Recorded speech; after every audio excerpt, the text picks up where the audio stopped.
দলগাঁৱত পিঞ্জৰাবদ্ধ বনৰ ৰজা ওৰাং ৰাষ্ট্ৰীয় উদ্যানৰ পৰা ওলাই অহা প্ৰকাণ্ড ঢেকীয়াপতীয়া বাঘটোৱে চলাইছিল সন্ত্ৰাস। প্ৰায় এটা সপ্তাহে বাঘটোৱে দলগাঁৱৰ কৌপাতি চাহ বাগিচাত আশ্ৰয় লৈ আছিল।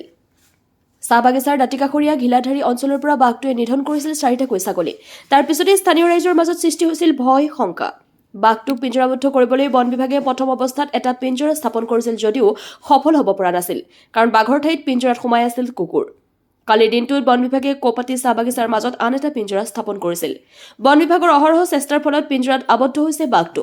ইতিমধ্যে কৌপাতি চাহ বাগিচাত বন বিভাগৰ লগতে গৈ উপস্থিত হৈছে চিকিৎসকৰ এটা দল।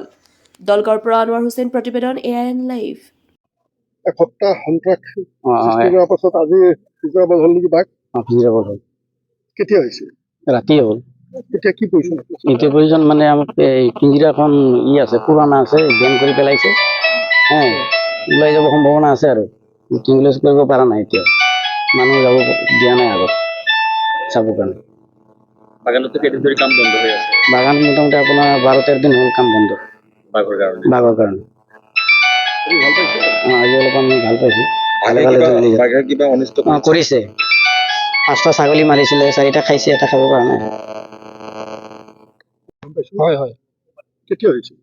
এইটো যোৱাকালি ৰাতি ফৰেষ্ট ডিপাৰ্টমেণ্টে তাতে ফাণ্ড পাতিছিলে, ৰাতি তাতে পিঞ্জৰাবদ্ধ হৈছে।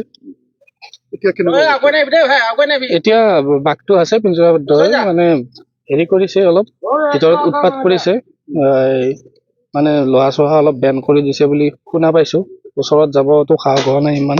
চিকিৎসকৰ দল আহিছে।